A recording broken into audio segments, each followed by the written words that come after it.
Hai murid-murid, salam sejahtera semua. Saya Dr. Umar, bertugas di SMK Ibrahim, Sungai Petani Kedah, akan bersama-sama anda mengupas topik pelajaran kita pada hari ini. Okey, hari ini kita akan menyelusuri topik penyuntingan dalam soalan 1, iaitu sistem dan aplikasi bahasa, kertas 2, bahasa Melayu SPM. Okey, jadi pelajaran hari ini boleh diikuti oleh murid-murid tingkatan 4 dan tingkatan 5. Bagi murid tingkatan 4, anda boleh jadikan sesi hari ini sebagai pemerolehan maklumat asas tentang sistem bahasa. Manakala bagi murid-murid tingkatan 5 pula, anda dapat memantapkan lagi penguasaan bahasa anda dan mengasah teknik menjawab soalan ini. Ya, baik, tanpa membuang masa, kita akan bergerak ke slide yang seterusnya. Baik, seperti yang anda sedia maklum, anda tahu bahawa dalam soalan ini murid perlu mengenal pasti pelbagai kesalahan bahasa yang perlu dibetulkan. Jadi kita semua sedia maklum tentang ini. Jadi justru kita lihat apakah standard kandungan dan standard pembelajaran pada hari ini. Baik, standard kandungan 3.6, mengedit dan memurnikan pelbagai teks. Okey, standard pembelajaran 3.6.1, memurnikan kesalahan bahasa dan menganalisis kejituan serta kesinambungan idea dalam pelbagai teks. Jadi ingat ya, di sini kita nak lihat kesalahan bahasa and then lepas itu kita nak menganalisis kejituan dan kesinambungan idea dalam pelbagai teks itu. Baik. Jadi apa kita akan dapat pada akhir pelajaran hari ini? Murid-murid dapat mengenal pasti aspek-aspek kesalahan bahasa yang pertama. Kemudian pada akhir pelajaran, murid-murid dapat mengenal pasti sekurang-kurangnya 10 kesalahan bahasa yang terdapat dalam bahan. Dan yang ketiga, murid-murid dapat menyenaraikan dan menulis semula kata, frasa atau ayat yang betul hasil daripada pengeditan. Okey, kita harap objektif kita tercapai pada hari ini. Baiklah, kalau kita melihat kembali, bahasa ini memang merangkumi pelbagai aspek kesalahan dan itulah yang akan disoal dalam bahagian penyuntingan ini. Jadi kita lihat di sini ada 6 jenis kesalahan atau 6 aspek kesalahan bahasa yang perlu kita cakna, yang perlu kita peka dan prihatin setiap kali kita menjawab soalan penyuntingan. Okey. Apa yang cikgu maklumkan pada hari ini adalah yang utama, yang popular dalam soalan, apa yang disoal dalam soalan. Namun mungkin juga ada apa-apa aspek kesalahan yang lain ataupun contoh-contoh aspek kesalahan yang lain. Mungkin cikgu tak dapat nak maklumkan hari ini, mungkin ada masalah kekangan masa dan sebagainya. Kita akan sambung dalam siri-siri yang lain. Jadi cikgu di sini hanya ketengahkan apa yang sering disoal dalam peperiksaan. Kita mulakan dengan kesalahan ejaan. Okay. Kita lihat dulu ada 6 kesalahan tadi kan. Kesalahan ejaan, kesalahan imbuhan, kesalahan kata tugas, kesalahan istilah, kesalahan frasa dan kesalahan ayat. Kita mulakan dengan yang pertama, kesalahan ejaan. Baiklah, kesalahan ejaan yang paling dominan ada 4 perkara. Okay. 4 perkara ni kalau kita sudah kuasai, maksudnya memang kita dapat menganalisis bahan itu dan kita dapat membetulkan bahan itu dengan baik. Yang pertama sekali, ini kita semua sedia maklum, penggunaan huruf besar dan huruf kecil. Okay. Baik, kita perlu peka bahawa huruf besar dan huruf besar kecil ni kita tahu penggunaannya setiap kali adalah untuk kata nama khas, betul? Namun dalam peredaran masa sekarang ini, dalam perkembangan teknologi maklumat, banyak kosakata dalam bidang teknologi maklumat yang muncul. Okay. Jadi kita perlu cakna tentang penggunaan huruf-huruf sama ada huruf besar atau huruf kecil untuk perkataan-perkataan dalam bidang yang terkini. Ya. Contohnya internet. Ramai kurang pasti ataupun ramai yang tidak tahu bahawa internet ini sebenarnya perlu penggunaan huruf besar. Okey, begitu juga nama hari seperti hari Ahad, Sabtu dan juga seperti biasa semua kata nama khas kita perlu letak huruf besar. Okey, yang tu pertama. Yang kedua, tanda sempang. Okey, kita sedia maklum tanda sempang ni selalunya ada pada perkataan kata ganda. Betul tak? Kata ganda, kita ada kata ganda penuh, kata ganda separa. kita ada kata ganda berentak, ya. Baik, namun di samping kata ganda, tanda sempang ini juga sering disoal digandingkan dengan penggunaan digit atau nombor. Contohnya di sini 1960-an. Okey, an itu imbuhan an di belakang itu perlulah ada tanda sempang, ya. Begitu juga kelima. Contohnya ulang tahun kelima. Kalau kita letak digit di belakang di belakang imbuhan ataupun kata sendi ke itu, maka kita perlu letak tanda sempang. Jadi penggunaan tanda sempang kadang-kadang kita terlepas pandang gandingannya dengan nombor atau digit. Tolong cakna yang tu. Yang kedua, seperti biasa, untuk imbuhan awalan pinjaman bahasa asing seperti perkataan anti, pro, pra, okey, dwi dan sebagainya, kita perlu lihat penggunaan perkataan di belakang imbuhan awalan bahasa asing itu. Mungkin di belakangnya kata nama khas, mungkin di belakangnya kata nama am. Jika kata nama khas, maka tanda sempang memang penting.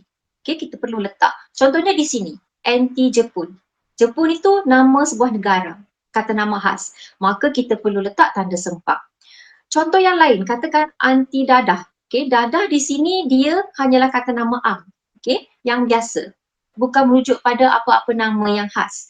Maka kita boleh letak secara berdekatan atau rapat, tidak perlu tanda sempang.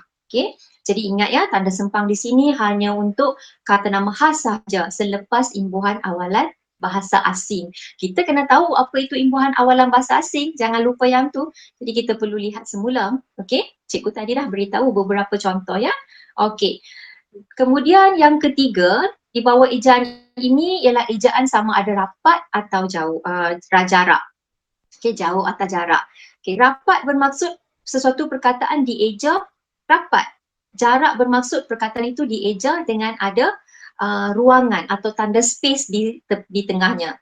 Selalunya untuk ejaan rapat dan jarak ni dia melibatkan kata majmuk. Okey, kita perlu cakna bahawa kata majmuk adalah sebenarnya dieja jauh ya. Kata majmuk sebenarnya dia perlu dieja jauh. Tetapi kita ada kekecualian 15 kata majmuk yang telah mantap dieja rapat. Okey, cikgu ulang ya. Kata majmuk selalunya atau biasanya atau memang kelahiran kata majmuk itu perlulah dieja jarak, dieja jauh. Namun terdapat 15 kata majmuk dalam bahasa Melayu, kita panggil sebagai kata majmuk yang sudah dimantapkan. Kita perlu tulis dia secara bergandingan, kita perlu rapatkan dia. Okay, kalau kamu tanya cikgu kenapa? Sebab penggunaannya sudah mantap. Okay, dah mantap dan kita tak boleh buat apa-apa lagi. Kalau kita pisahkan dia, dia akan berubah maksud. Contohnya, contoh kata majmuk yang dieja rapat atau mantap tu, kaki tangan. Kena eja rapat. Kalau kita letak space di situ, nanti dia akan jadi kaki atau tangan. Betul tak? Jadi ingat, 15 kata majmuk ni ada lagi. Contohnya warga negara, bumi putera, antarabangsa. Okey, ada sampai 15, kamu kena cari yang tu. Dan selain 15 ini, katakan ada beratus-ratus lagi kata majmuk yang lain. Semuanya dieja jauh. Okey. Contoh di sini kereta api. Kereta api tidak ada dalam senarai kata majmuk mantap. Maka dia diletakkan jarak. Okey. Baik. Kita perlu masuk kepada kesalahan ejaan yang dominan. Yang keempat ialah kata pinjaman bahasa asing. Sekarang ni kita ada banyak perkataan-perkataan bahasa asing. Okay, macam cikgu kata tadi dengan peredaran zaman globalisasi dan juga perkembangan teknologi, maka banyak perkataan-perkataan bahasa Inggeris yang kita pinjam. Okay, begitu juga perkataan bahasa Arab yang berkaitan dengan keagamaan dan juga bahasa Jawa. Namun kita perlu lihat secara visualnya, okay, kalau bahasa Inggeris katakan secara visualnya ejaan dia hampir sama. Tetapi masih ada sedikit apa orang kata perbezaan dalam aspek ejaan itu. Jadi contohnya kita lihat di sini safety, secara visualnya memang nampak sama, tapi di sini tak perlulah penggunaan dua S. Okay, dua S itu dalam bahasa Inggeris digunakan sebab mereka hendak menekankan pengucapan S itu dengan lebih mendalam, sebab itu mereka letakkan dua S. Tapi dalam bahasa Melayu tak ada perkara sebegitu. Okay? Jadi tak perlu ada dia tak pernah digandingkan konsonan dengan konsonan sebegitu ya. Jadi kita terus letak sesi saja, tak perlu dua S. Begitu contoh lain, professional. Okay? Kalau bahasa Inggeris ada dua S sebab dia sebut professional. Tetapi dalam bahasa Melayu kita hanya sebut professional. Jadi S itu digugurkan, tinggal satu S saja. Begitu juga kalau bahasa Arab, kudrat, kudrat. Selalunya bahasa Arab yang berkaitan dengan agama, keagamaan, dia selalu digandingkan dengan H. Okay? Tetapi dalam bahasa Melayu kita tidak perlu letak H. Contohnya kudrat, selalu ada H dekat situ ya, yang lama-lama dulu. Tapi yang kini dalam ejaan tak ada. Contohnya redha, selalu ada H di situ. Kita salah penggunaan sebab sebutan sebegitu. Kita ingat redha, itu maksudnya H tetapi sebenarnya reda. Okay, reda dan tidak ada H di situ. Jadi cikgu harap bahagian ejaan ni kamu memang dah dapat kuasai ya. Kita pergi kepada bahagian imbuhan pula. Imbuhan kita tahu ada 4 jenis imbuhan dalam bahasa Melayu. Awalan, akhiran, apitan dan sisipan. Okey, keempat-empat ni memainkan peranan dia masing-masing. Okey. Apabila apabila kita menggunakan imbuhan awalan atau akhiran atau apitan dan sisipan, dia boleh mengubah kelas kata, dia boleh mengubah makna kata. Jadi kita perlu tahu konteks bahan yang diberikan tu, apa sebenarnya yang hendak dia sebut. Jadi kita kena baca bahan itu berulang-ulang kali untuk menggandingkan imbuhan yang tepat. Okey, contoh di sini awalan, kalau kita lihat, kalau dia ada satu suku kata, macam di sini kata dasar dia ialah bom. Bom ialah satu suku kata. Okey, apa contoh kata dasar yang lain? Seperti lap. Okey, cat. Itu semua ialah kata dasar yang mempunyai satu suku kata. Okey, mengikut rumus, jika kata dasar ialah satu suku kata, maka imbuhan awalan yang boleh digandingkan atau perlu digandingkan dengan satu suku kata ialah imbuhan awalan penge atau menge. Yang mana ada i pepet di situ. Penge atau menge. Okey? Jadi itu rumus yang kita kena tahu. Bagi imbuhan akhiran pula, kita ada 3 jenis imbuhan akhiran dalam bahasa Melayu, iaitu an, an, kan dan i, iaitu I ya. Okey. Ketiga-tiga ini dia membawa fungsi dia masing-masing. Untuk an, dia adalah digunakan untuk kata nama. Untuk kan, kita gunakan untuk kata kerja. Untuk i, kita gunakan untuk kata kerja. Jadi, kita kena lihat konteks bahan itu. Dia bercakap tentang kata apa di situ. Adakah dia merujuk pada perbuatan? Adakah dia merujuk pada kata nama? Ya. Contohnya di sini, masakkan. Masakkan, iaitu imbuhan akhiran kan digunakan. Bermaksud ayat perintah. Okay? Jadi maksudnya itu adalah kata kerja. Contoh, masakkan sup untuk adik. Macam tu. Ya? Jadi itu adalah satu perbuatan. Itu kita kena guna imbuhan akhiran kan lah sebab dia kata kerja. Kalau masakkan, maksudnya juada kan, itu adalah kata nama. Okay? Masakan ibu sangat sedap. Maksudnya hasil yang perkara yang telah dimasak itu kata nama. Jadi di sini kita gandingkan dengan akhiran an. Okey? Jadi cikgu harap kamu faham tentang penggunaan akhiran di sini ya. Okey, seterusnya kita pergi pada apitan. Apitan, kita ada apitan kean, kita ada apitan pean, kita ada apitan mekan. Tapi yang selalunya disoal dalam peperiksaan ialah apitan kean. Okay. Kita perlu ingat, ke pasangan dia an. Me pasangan dia kan. Pi pasangan dia an. Jadi kean, pean, mekan atau mei. Kan? Okey. Begitu juga di kan, di. Jadi kamu perlu faham rumus itu. Jadi katakanlah di sini perkataan dasar dalam contoh cikgu bagi di sini ialah banyak. Jadi kalau kita letak kebanyakan, cikgu dah kata dah, kalau ke pasangan dia mesti an. Jadi kebanyakan yang ada kan itu satu kesalahan. Okey. Jadi kebanyakan ialah jawapannya ialah an, yang mana nampak seolah-olah ada satu K saja. Yang tu ke an, bukan yang ada 2 K. Jadi banyak soalan yang melibatkan ke an ini wujud yang mana murid selalu keliru. Dalam hal itu, cikgu harap kamu ingatlah rumus cikgu kata tadi. Kean, pean, mekan, dikan. Okey. Jadi kita tahu siapakah yang hadir di belakang kata dasar itu. Okey, dan akhir sekali sisipan. Okey, sisipan bermaksud, kita ada 4 jenis sisipan ya. EL, ER, EM dan IN. Okey, kenapa kita perlu sisipan? Sebenarnya sisipan dia kita gunakan untuk memperkaya kosakata, perbendaharaan kata bahasa Melayu. Okey, jadi contohnya di sini, kata dasar yang asal ialah tapak. Tetapi bila diberikan sisipan EL, dia menjadi telapak.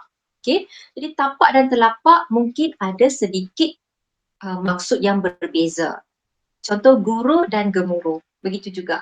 Okey, guruh ialah bunyi. Bunyi kilat sabung menyambung ialah guruh. Gemuruh ialah tepukan yang gemuruh. Jadi kita kena lihat konteks penggunaan dia dalam bahan yang dibekalkan. Adakah dia merujuk pada guruh atau gemuruh? Adakah dia merujuk pada tapak atau telapak? Tapak kita boleh kata tapak kaki kan? Tapak tangan. Tapi telapak, bagaimana penggunaannya? Jadi kita kena lihat semula. Dia mempunyai dua fungsi yang berlainan, membawa dua maksud yang berlainan ya. Okey. Seterusnya, kita pergi kepada satu bahagian kesalahan yang agak besar, iaitu kata tugas. Di bawah kata tugas ni, kenapa kita panggil kata tugas? Kata tugas sebab dia mempunyai tugas dia, tugas dari aspek kenahuan, tugas dari aspek ketatabahasaan. Dia menjalankan fungsi-fungsi kenahuan dalam sesuatu ayat. Inilah kita kata aspek paling besar dalam penyuntingan, dalam aspek kesalahan bahasa. Di bawah kata tugas ada banyak kata lagi. Di sini kita hanya nampak 3 kan, nanti cikgu akan sambung lagi. Ada banyak kata dan semuanya mempunyai rumus-rumus dia tersendiri. Kita perlu cakap tentang rumus tersebut. Kita mulakan dengan yang pertama, yang paling banyak, yang afdal dalam soalan peperiksaan ialah tentang penggunaan kata pemeri. Kata pemeri ni bukan saja dia penggunaan dia sangat penting dalam penyuntingan macam ni. Kata pemeri sangat penting untuk soalan rumusan, sangat penting untuk soalan pemahaman, sangat penting untuk soalan karangan. Jadi, sekali kita dah tahu dah rumus dia, pastinya kita tak akan buat kesilapan dalam bahagian-bahagian lain. Okey? Baik. Dalam bahasa Melayu ada 2 kata pemeri, ialah dan adalah. Ada juga perkataan merupakan. Merupakan sama dengan ialah. Okey? Baik, yang penting di sini ialah dan adalah. Ialah kita mesti guna sebelum kata nama. Okey? Contoh dia ialah guru. Guru kata nama kan? Itu ialah meja. Meja kata nama kan? Jadi ialah mesti diikuti dengan kata nama. Manakala adalah diikuti dengan kata sendi nama atau kata hubung. Contoh adalah untuk. Macam hadiah itu adalah untuk ibu. Untuk ni ialah kata sendi nama di sini ya, berfungsi sebagai kata sendi nama. Begitu. Okey? Mereka akan menjalankan projek itu adalah untuk mengutip dana macam tu ya, adalah untuk atau adalah dengan, antara langkahnya adalah dengan mengadakan kempen dengan kata sendi nama di situ. Jadi tolong lihat semula ataupun berhati-hatilah bila kamu menggunakan ialah dan adalah, pastikan apakah rumus yang cikgu kata tadi. Okey, dia mesti diikuti dengan golongan kata apa. Okey ya. Baik, seterusnya kita akan lihat kata sendi nama. Kata sendi nama ni ada banyak seperti ke, dari, daripada, kepada, pada. Okey, itu semua kata sendi nama. Di. Tapi kata sendi nama yang sering disoal dalam peperiksaan selalunya yang dari. Dari ni ialah untuk penggunaan arah, tempat atau masa. Okey, kita gunakan dari. Manakala untuk daripada kita tahu selain arah, tempat, masa, yang lain semua kita gunakan daripada. Untuk manusia, untuk benda, kita gunakan daripada.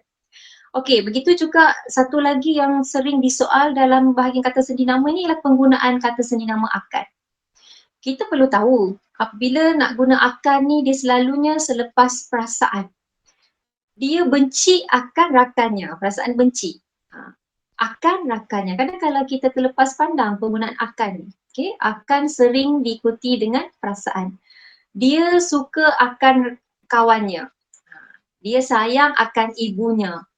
Jadi akan memainkan peranan di situ. Katakanlah dalam kesalahan sering mereka akan tulis dia sayangkan, sayangkan. Mereka akan letak sebagai imbuhan. Dia sayangkan ibunya. Itu satu kesalahan. Bukan dia sayangkan ibunya. Di situ perlu kata sendi. Dia sayang akan ibunya. Begitu ya. Okey, seterusnya. Yang ketiga di bawah kata tugas ialah kata nafi. Nafi ni maksudnya kita menafikan, kita menidakkan sesuatu. Okey, menidakkan sesuatu kenyataan. Ada dua jenis kata nafi dalam bahasa Melayu. Yang pertama, tidak, dan yang kedua, bukan.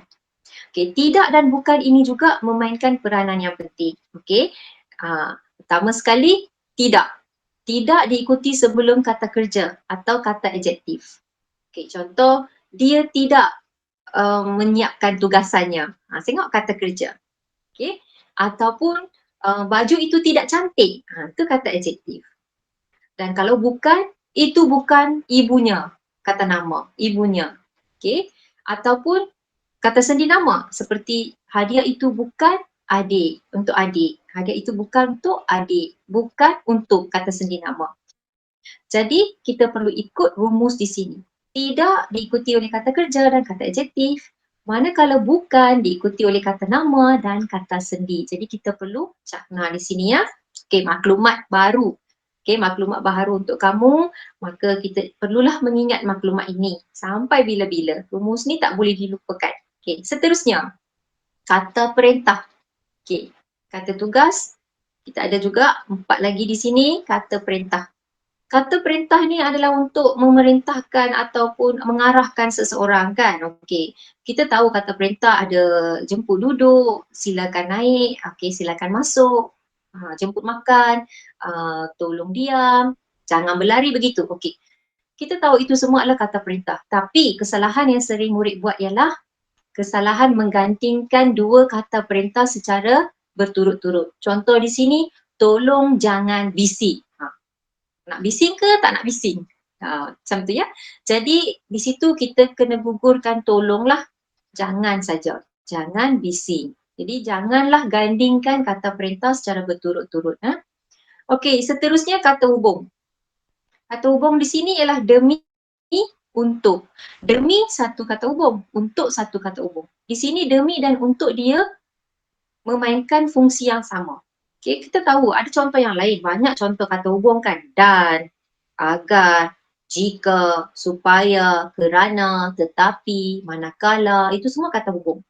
Tapi kesilapan yang sering timbul dalam soalan periksaan ialah gandingan kata hubung secara berturut-turut. Contoh di sini demi untuk. Contoh ya, dia sanggup berkorban demi untuk negara. Bila kita dengar, bila kita tengok, nampak macam betul. Tapi kalau kita kaji dan analisis betul-betul, tengok gandingan demi untuk secara berturut-turut kerana mereka berdua daripada kata yang, kelas kata yang sama. Jadi kita di sini hanya pilih mana-mana satu. Satu lagi kita gugurkan. Okay, sama ada demi atau untuk. Contohnya, dia sanggup berkorban demi negara atau dia sanggup berkorban untuk negara. Mana-mana satu. Ya. Banyak lagi contoh lain jika sekiranya. Juga selalunya ada ataupun perkataan seperti agar supaya juga masuk di bawah kata hubung ni. Okay. Jadi kita kena berhati-hati. Jika sekiranya tak boleh berganding, agar supaya tak boleh berganding. Mana-mana satu saja. Okey, kemudian kita akan lihat kata bilangan. Kata bilangan ni kita ada banyak. Kita ada kata bilangan tentu, kata bilangan tak tentu, kata bilangan kardinal, kata bilangan ordinal, kata bilangan pisahan, himpunan, kita ada banyak. Tapi itu terlalu mendalam lah. Untuk peperiksaan, selalu yang sering disoal ialah seperti tiap.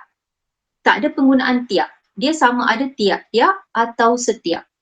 Atau dia akan soal setengah. Kita kena lihat, adakah dia merujuk pada pecahan? Kalau manusia kita tak boleh kata setengah. Kita kena kata sesetengah. Atau kadang-kadang dia sebut beribu orang. Itu pun salah. Dia kena beribu-ribu orang. Okay? Macam tu. Kadang-kadang dia akan sebut berapa. Okay? Dia membeli berapa hadiah untuk ibunya. Itu pun salah kan, berapa tu kata tanya, sepatutnya dia membeli beberapa. Jadi di bawah kata bilangan ni yang sering disoal ialah macam tiap, setengah, macam tu ya. Dan tadi cikgu kata beribu-ribu, begitu. Kita kena lihat balik yang tu. Kemudian kata tanya. Okay, kata tanya, kita tahu. Apa itu kata tanya? Kata tanya ialah perkataan seperti apa, siapa, mengapa, bila, di mana. Itu semua kata tanya. Tapi kita perlu tahu penggunaan yang tepat dan betul. Contohnya, kalau dia macam ni, contoh di sini ya, nama anda apa? Okay, apa ni kita guna untuk haiwan atau benda. Jadi di sini bila dia bercakap pada manusia, kita kena kata nama anda siapa? Kalau kata tanya itu berada pada awal ayat, maka kita kena letak kata penegas lah. Contoh, apakah nama benda itu? Apakah nama kucing itu? Macam tu. Ataupun siapakah nama anda? Jika kata tanya itu berada pada akhir ayat, maka kita tak perlu letak ayat penegas. Okay, kita letak ayat penegas. Ayat penegas ni kah? Kah tu jika kata tanya berada pada awal ayat nak. Okay. Kita terus sambung lagi, kata tugas sikit lagi. Okay, kata bantu. Kata bantu, kita ada dua jenis kata bantu. Kata bantu ragam, kata bantu aspek. Okay, yang sering menjadi masalah ialah kata bantu aspek. Aspek tu maksudnya masa. Okay, berkaitan dengan masa. Contohnya masa sekarang, masa lampau, masa akan datang. Contoh di sini pernah. Pernah, sedang, akan. Pernah ialah masa lepas. Sedang ialah masa sekarang. Akan digunakan untuk masa akan datang, kan? Jadi penggunaan kata bantu yang sesuai untuk masa-masa tertentu kita perlu cakna. Okay, kita perlu peka. Jadi kita kena baca bahan yang diberikan beberapa kali supaya kita tahu apakah maklumat yang ingin disampaikan dalam bahan itu dan kita boleh menggunakan kata bantu yang sesuai.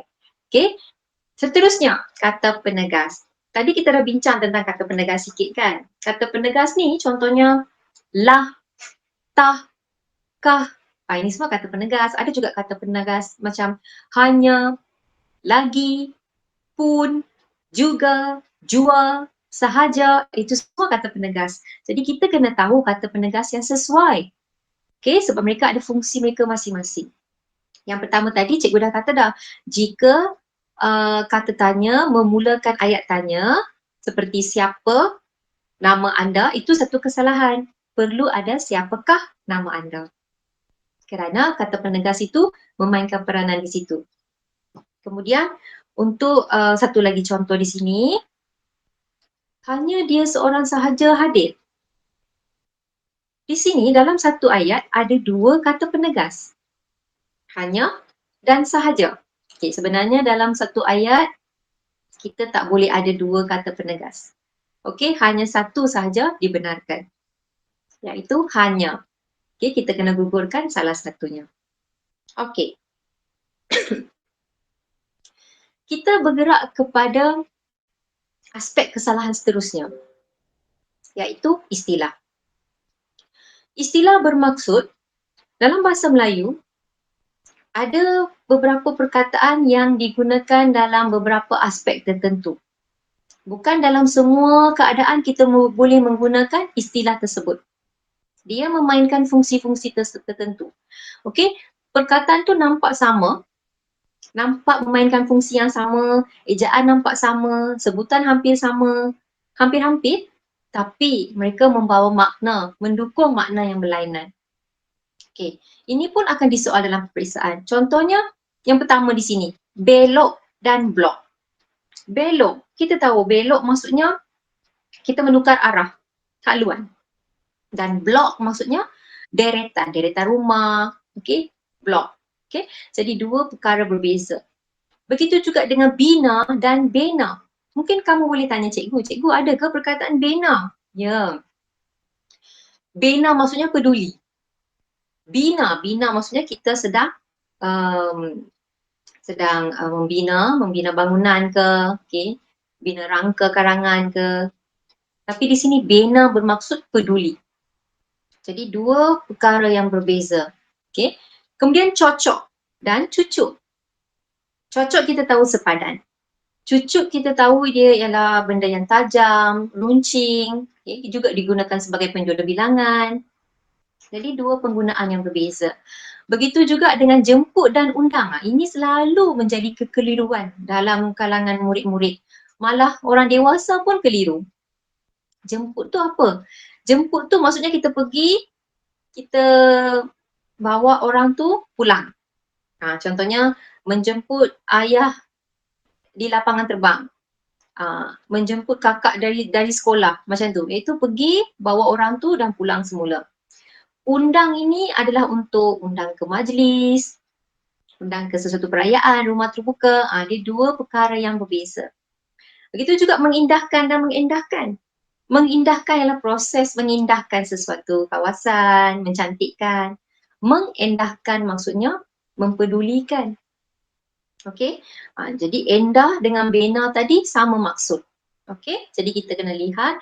Begitu juga dengan perkataan seperti berhenti dan berlabuh. Bukan semua kenderaan kita boleh kata berhenti. Okay, kereta berhenti kita boleh kata. Okey, bas berhenti di perhentian bas memang betul. Tapi adakah kapal berhenti di pelabuhan? Tidak. Kapal berlabuh. Jadi dia ada dia punya penggunaan istilah dia sendiri. Begitu juga melintas. Okay, melintas maksudnya jarak yang dekat saja. Okay, melintas jalan. Tapi bolehkah kita melintas laut? Laut kita kata menyeberang laut. Jadi dia ada istilah-istilah yang berbeza mengikut fungsi dia. Dan akhir sekali tentang intensi dan insentif ni memanglah banyak kali cikgu pernah tengok dalam soalan-soalan peperiksaan kekeliruan dalam kalangan murid-murid berkaitan dengan intensif dengan insentif. Apa itu intensif? Intensif maksudnya giat, banyak. Contoh latihan intensif. Kamu kena buat banyak latihan intensif. Okey. Bagi perkataan insentif, dalam bahasa Inggeris ada perkataan dua-dua perkataan ni. Insentif maksudnya hadiah, ganjaran. Contohnya pihak kerajaan perlulah memberi insentif yang lumayan kepada peminat-peminat di kejohanan Olimpik baru-baru ini. Jadi kena bagi insentif yang banyak macam tu ya. Inilah perbezaan yang berlaku dari aspek istilah untuk bahagian penyuntingan ini ya. Kita mesti peka. Okay, seterusnya kita lihat dari aspek frasa. Kita tahu kita ada 4 jenis frasa kan. Dalam BM kita ada 4 jenis frasa. Frasa nama, frasa kerja, frasa adjektif dan frasa sendi nama. Kita mulakan dengan frasa nama. Dalam frasa nama inilah banyak aspek kesalahan yang murid selalu buat dan gagal untuk kenal pasti dalam peperiksaan. Yang pertama sekali, yang popular sekali ialah hukum DM. Okay, DM. D diterangkan, M menerangkan. Kita perlu utamakan perkara, benda yang kita nak dulu. Okey, jenis-jenis dia barulah kita letak di belakang. Contohnya sekarang kita nak makan bihun, makan mi. Kita nak apa? Cili ke kita nak sos? Kita nak sos kan? Okay, sos apa? Sos cili. Mungkin kita nak ada orang nak sos tomato. Jadi kita utamakan benda yang kita nak. Okey. Ataupun kita nak pergi ke Kuala Lumpur. Kita nak naik bas kan. Jadi di situlah adanya bas ekspres, bas mini. Okey, bukan kita nak naik ekspres. Jadi kita utamakan. Jadi kita terangkan dulu perkara yang diutamakan itu, barulah kita menerangkan dengan lebih terperinci tentang bahagian di belakangnya. Begitu juga lain-lain hal dengan hal-hal lain. Sebenarnya kita nak fokus pada hal-hal yang lain. Okay, jadi kita bagi tahu di situ hal-hal lain. Dan satu perkara kamu kena ingat, tidak ada perkataan lain-lain dalam bahasa Melayu. Lain tu tak boleh digandakan. Okay, jadi ingat. Kalau dia kata murid lain-lain murid, salah. Sepatutnya murid-murid lain. Macam tu. Okay, baik, seterusnya kita pergi pada satu lagi aspek yang kata popular dalam bahagian frasa ini ialah penanda jamak. Yang mana memang semua murid akur tentang kesalahan ini sebab kita banyak kali dah tengok sejak kita sekolah menengah rendah pun kita banyak dah buat yang ni. Contoh seperti semua murid-murid, sepatutnya semua murid kan, iaitu dua perkara yang membawa makna jamak tak boleh digandingkan secara berturutan dalam satu ayat. Semua tu dah banyak dah. murid-murid pun dah lebih daripada seorang. Jadi dua perkara yang membawa makna banyak tak boleh digandingkan secara berturutan. Jadi kita gugurkan mana-mana satu. Begitu juga mereka-mereka. Mereka tu dah kita tahu melebihi seorang kan. Jadi kita tak perlulah gandakan mereka-mereka. Okey. Dan akhir sekali ialah tentang penjodoh bilangan yang mana cikgu rasa mungkin antara kamu baru terfikir, ada satu lagi penjodoh bilangan. Baru kita macam kita dapat rasai kewujudannya. Okey, penjodoh bilangan selalunya kita bagi pada benda-benda yang konkret yang boleh nampak. Macam contohnya rumah, okey, sabun, kerusi, benda-benda konkret. Jadi dia ada dia punya penjodoh bilangannya tersendiri.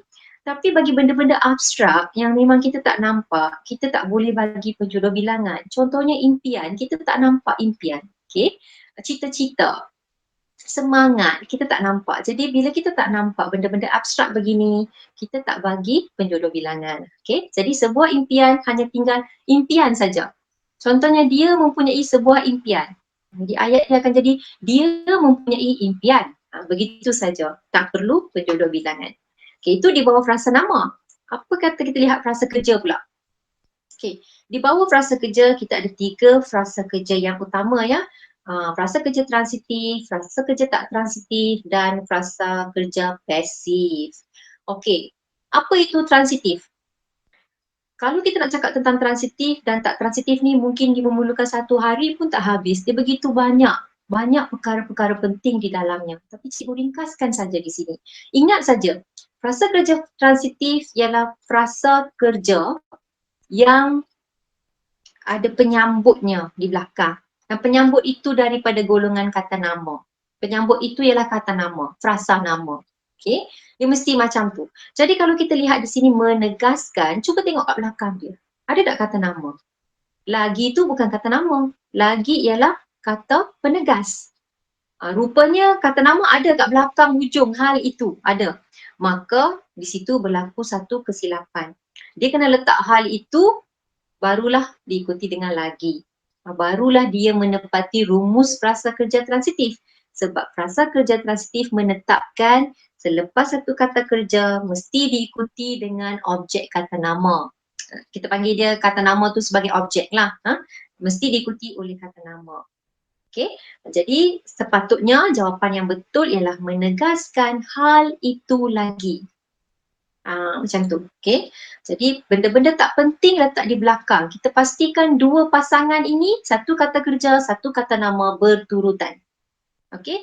Dan selalunya kata kerja ini adalah kata kerja transitif. Transitif maksudnya dia selalunya imbuhan-imbuhan seperti macam tu lah, imbuhan yang bermula dengan me. Okay. Kebanyakannya. Kita juga ada frasa kerja tak transitif. Apa itu frasa kerja tak transitif, cikgu? Okay, frasa kerja tak transitif tu maksudnya macam ni, selalunya yang tunggal, contoh tinggal, bangun, duduk, dia jarang ada imbuhan me. Kalau ada imbuhan, dia guna imbuhan ber. Macam di sini berjumpa. Okey, bagi frasa kerja tak transitif, dia tak perlu diikuti oleh kata nama. Dia perlu rumus menetapkan frasa kerja tak transitif perlu diikuti oleh frasa sendi nama. Contoh di sini berjumpa guru. Dia kena ada frasa sendi nama dekat situ sebelum guru tu baru dia nampak gramatis. Berjumpa dengan guru macam tu. Contoh lain, boleh tak kita kata tinggal kampung? Tinggal kampung. Tak gramatis kan? Dia mesti ada tinggal tu kata kerja tak transitif kan? Tinggal di kampung. Kena ada di. Ataupun duduk sofa. Tak gramatis. Duduk tu kata kerja tak transitif dan terus sofa. Jadi kita perlu letak duduk di atas sofa. Di atas tu frasa sendi nama. Jadi pastikan untuk frasa kerja tak transitif, selalunya kata kerja yang tunggal atau kata kerja yang bermula dengan imbuhan ber ini diikuti dengan frasa sendi nama. Okey, untuk frasa kerja, satu lagi yang agak popular di bawah frasa kerja ialah frasa kerja pasif. Okey. Pasif ni selalunya yang agak dominan ialah kata ganti nama diri pertama dan kedua. Pertama sekali, kamu mesti arif tentang apa itu kata ganti diri pertama, apa itu kata ganti diri kedua, apa pula kata ganti nama diri ketiga. Okey. Yang pertama bermaksud saya, aku, kami, kita, hamba, Patih. Semua itu kata ganti nama diri pertama yang merujuk diri.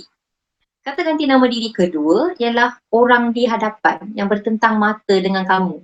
Seperti kamu, awak, anda, tuan, puan. Macam tu ya. Baik. Untuk kedua-dua kata ganti nama diri pertama dan kedua ini, kita tak boleh letak imbuhan awalan di dan kata sendi oleh. Tak boleh. Hanya kata ganti nama diri ketiga saja boleh digandingkan dengan pasangan di oleh tu. Apa pula kata ganti nama diri ketiga, cikgu? Okey, kamu dah hafal kata ganti nama diri pertama. Kamu dah hafal kata ganti nama diri kedua kan? Okey, selain dua kategori ni, yang lain semua adalah kata ganti nama diri ketiga. Okey, nama orang, beliau, mereka, semua tu tak ada tadi kan? Nama orang, nama pihak-pihak sekolah, pihak kerajaan, pihak ibu bapa. Okey, Ali, Abu, Ahmad, beliau, baginda, mereka, dia, semua itu adalah kata ganti nama diri ketiga. Jadi rumus menetapkan hanya kata ganti nama diri ketiga sahaja boleh ada frasa di, oleh. Bagi kata ganti nama diri pertama dan kedua, tidak ada. Tak boleh letak. Salah. Contoh di sini cikgu letak. Dikarang oleh saya. Atau garang oleh kamu. Satu kesalahan. Okey. Sepatutnya macam mana nak ubah? Keluarkan di dan oleh. Tulis ni. Saya karang. Kamu karang. Contoh. Novel itu saya karang. Novel itu kamu karang. Macam tu. Okey. Jadi kita tak tulis di oleh. Kalau novel itu dikarang oleh Ali, kenalah dikarang oleh Ali sebab Ali tu kata ganti diri yang ketiga. Okey. Baik, cikgu harap di sini ini adalah perulangan sebenarnya. Kamu dah ada maklumat asas pada ketika kamu sekolah menengah rendah. Tapi di sini cikgu nak apa orang kata bagi kamu peringatan semula. Okey, peringatan semula untuk kamu lebih mengingat. Okey. Next. Seterusnya kita lihat frasa adjektif dan frasa sendi nama. Dua frasa yang terakhir dalam bahagian frasa. Frasa adjektif yang sangat-sangat popular, selalunya yang sangat popular dalam exam, dalam peperiksaan ialah penggunaan darjah penghabisan. Okey, ingat frasa adjektif darjah penghabisan dia maksudnya yang paling tinggi sekali.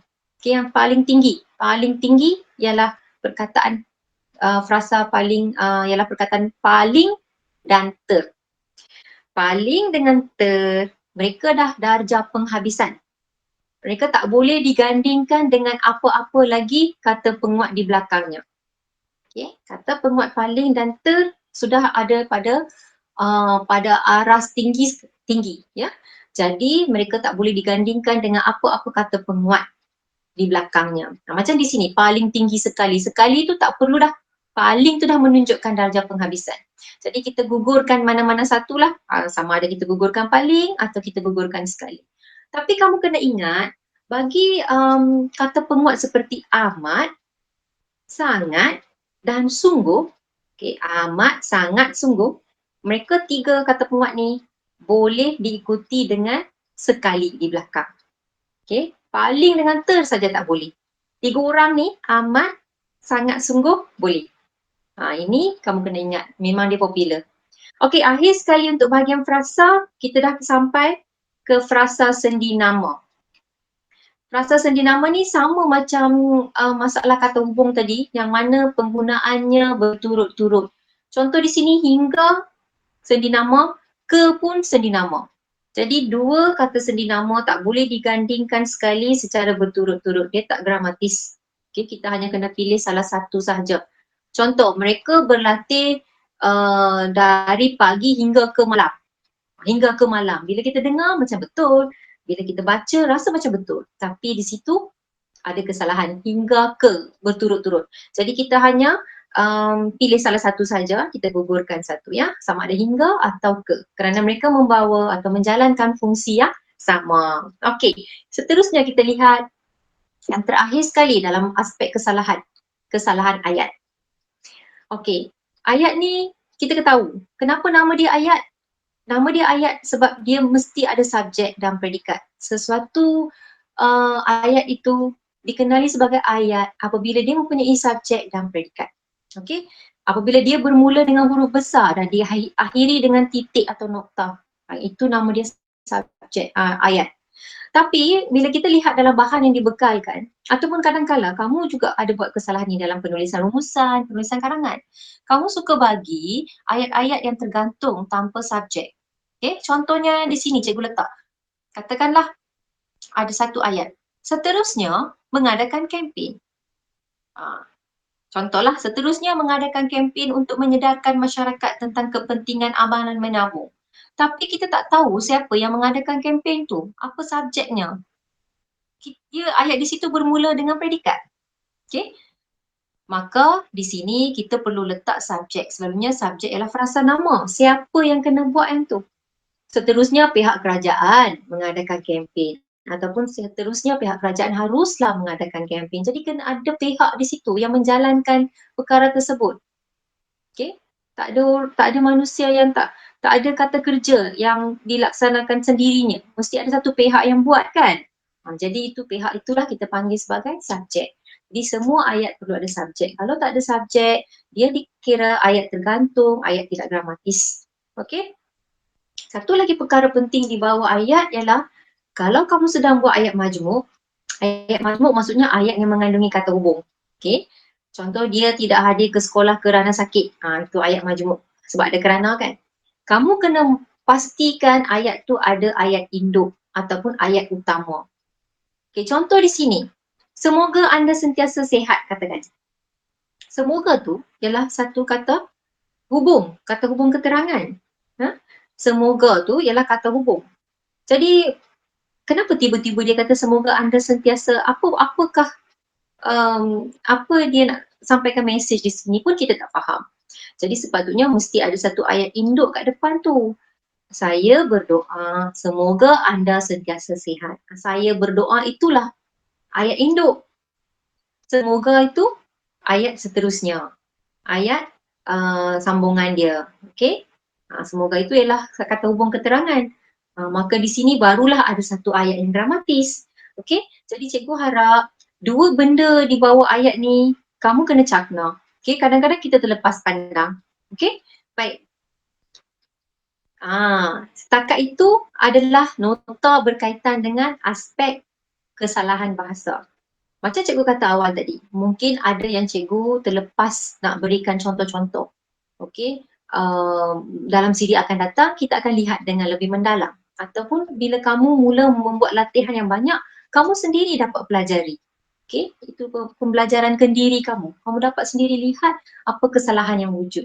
Yang cikgu terangkan tadi adalah yang dominan. Okey, baik kita lihat format soalan.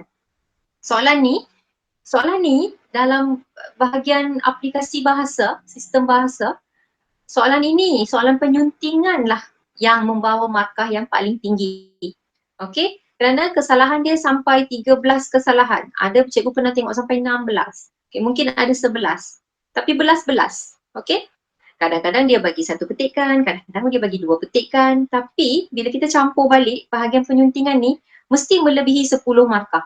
Dan itulah yang paling tinggi markahnya daripada bahagian-bahagian lain dalam bahagian sistem bahasa ni.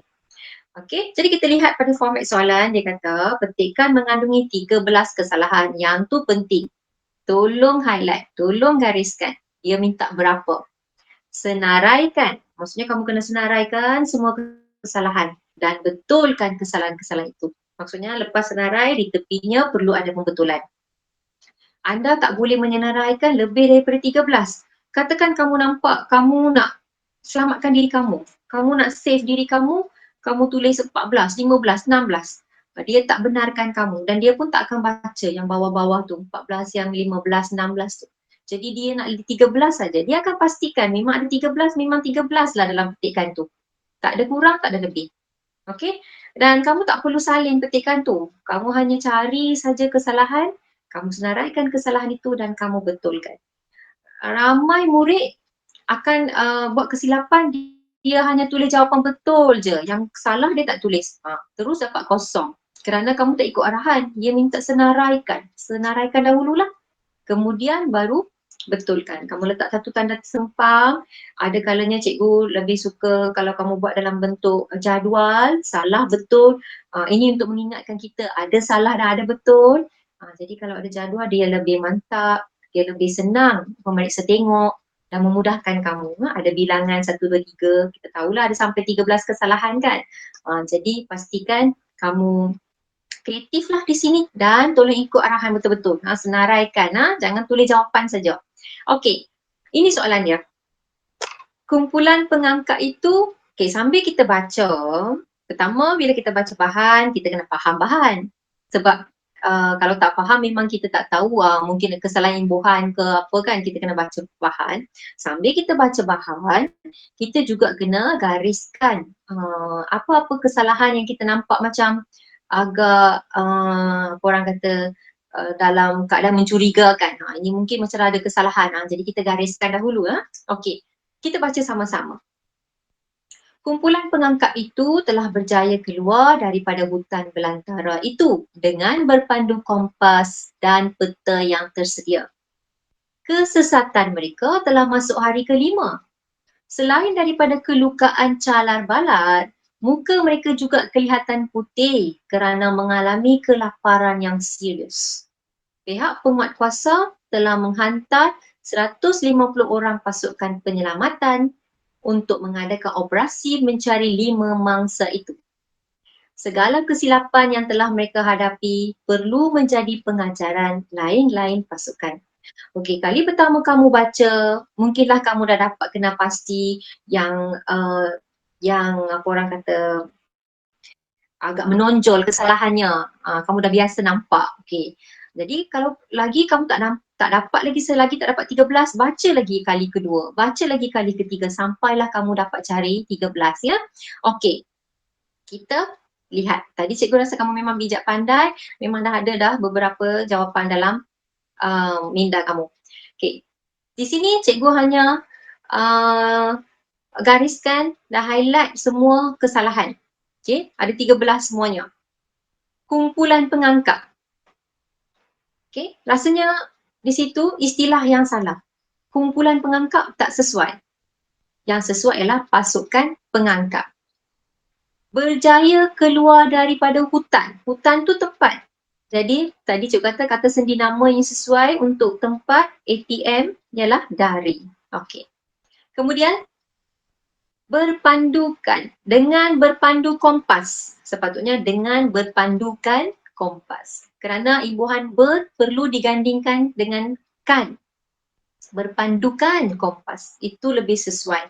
Makna imbuhan di situ, makna dia lebih terang bila ada berpandukan kompas.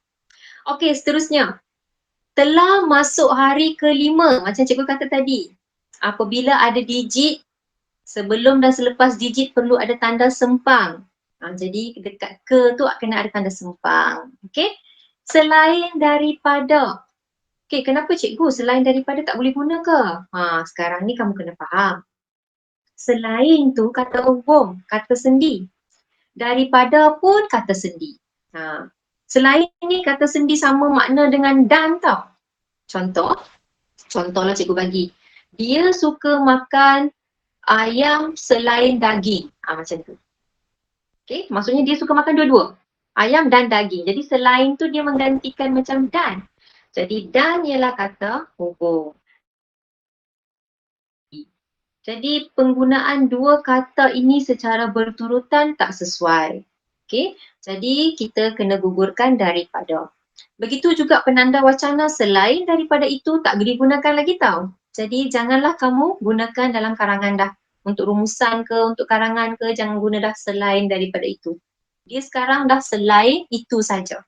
Okey, jadi selain, kita gugurkan daripada, selain kelukaan calar balat ialah kata ganda berentak. Jadi bila kata ganda kita kena letak tanda sempang. Okey. Muka mereka juga kelihatan putih. Muka kelihatan putih kerana mengalami kelaparan. Kalau begitu muka tak kelihatan putih, muka kelihatan pucat. Ini adalah kesalahan dari aspek istilah. Okey. Yang serius. Serius ni ialah pinjaman bahasa asing, bahasa Inggeris, ejaan dia sama dengan bahasa Inggeris di situ. Jadi itu satu kesalahan. Jadi kita kena gugurkan huruf O. Kerana serius dalam bahasa Melayu, ejaan dia tak ada O. Jadi ada sedikit perbezaan dengan bahasa Inggeris. Kemudian pihak penguat kuasa. Okey, kamu boleh tanya saya, cikgu, pihak penguat kuasa bukan letak dekat ke?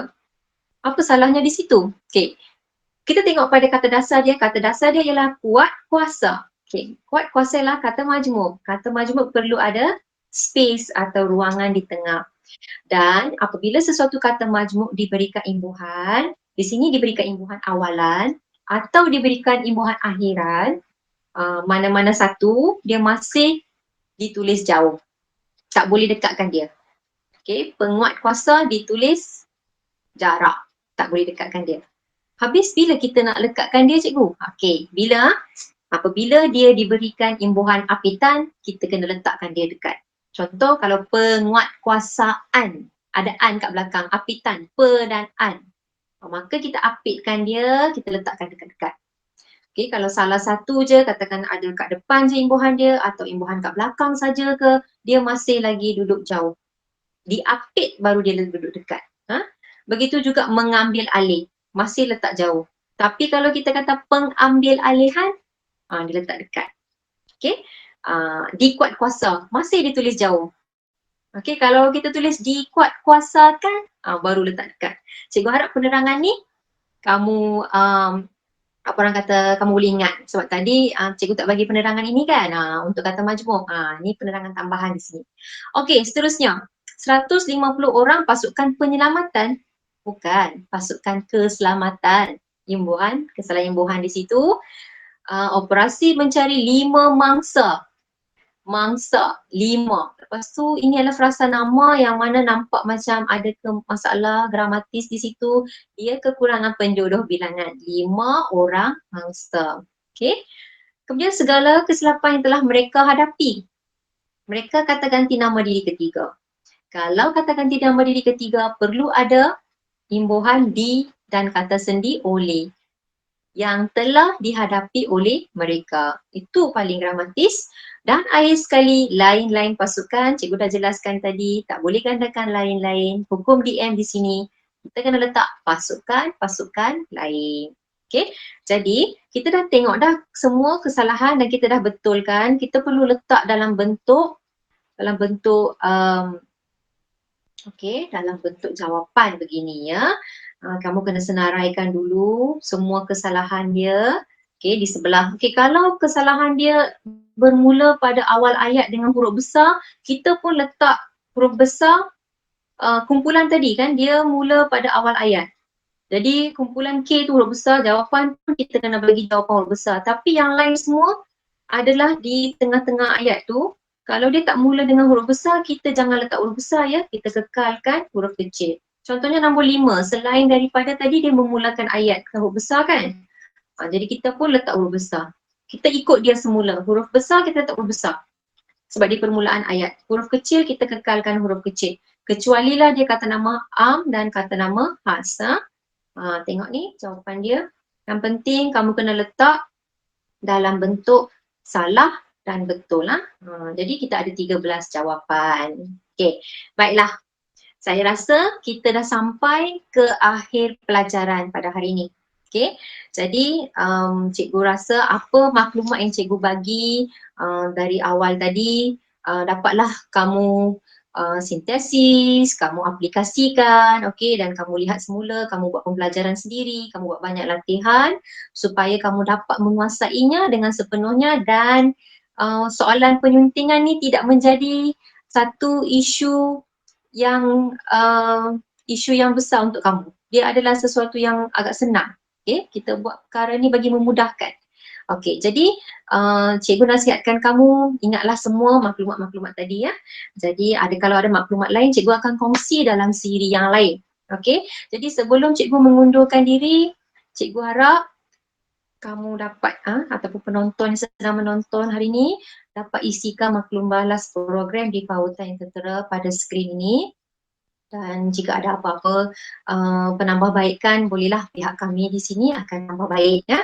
Okey, jadi sehingga kita berjumpa lagi, akhir kata kepada semua murid-murid yang dikasihi sekalian, selamat belajar dan jaga diri. Sekian, terima kasih.